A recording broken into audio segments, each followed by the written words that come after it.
சூரியமேடு உப்பி உயர்ந்திருக்க அதில் அழுத்தமான ஒரு முக்கோணம் இருந்தால்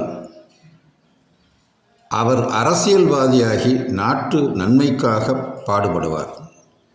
மேலும் கால்வாய் பாசனம், குடிநீர் குழாய்கள் அமைத்தல், குடித்தன வீடுகளில் இடையூறு நீக்குதல் போன்ற ஆக்கப்பணிகளில் ஈடுபடுவார்.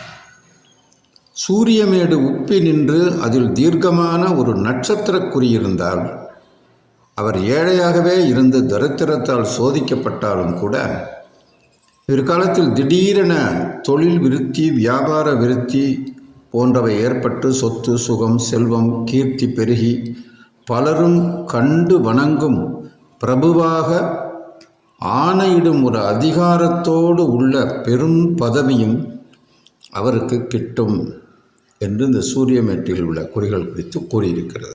சூரியமேட்டில் உள்ள சதுரங்கள் சனிமேட்டில் ஒதுங்கி நின்றால் அரண்மனை போன்ற வீடு, நிலபுலன்கள், இந்த முச்சந்தின்னு சொல்லுவாங்கள்ல, அதாவது ரொம்ப கார்னர் பிளேஸாக இருக்கும் அந்த வீடு. அது போக அந்த வீட்டுக்கு பக்கத்தில் அந்த சுடுகாடு இருக்கும்னுவாங்க, நீர்நிலைகள் இருக்கலாம். அதுவே சூரியமேட்டில் உள்ள சதுரங்கள் புதன்மேட்டில் ஒதுங்கி நின்னால் அந்த பில்டிங், அந்த அரண்மனை மாதிரி அந்த கட்டணம் இருக்கு இல்லையா, அது நிலபுலன்கள், அது போக அந்த நத்தம் புறம்போக்குன்னு சொல்லுவாங்க, அதுக்கு பக்கத்தில் இருக்குமா. அது மேலே சூரியன் மேட்டின் மேலேயே சதுரங்கள் இருந்தால் பெரிய கடை வீதி, ராஜ வீதி மாதிரி, ரத வீதின்லாம் சொல்கிறாங்கல்ல, அந்த மாதிரி பெரிய ஒரு காம்ப்ளெக்ஸ் மாதிரி அந்த வீடு ரொம்ப பாப்புலரான பிளேஸில் அமைஞ்சிருக்கும்.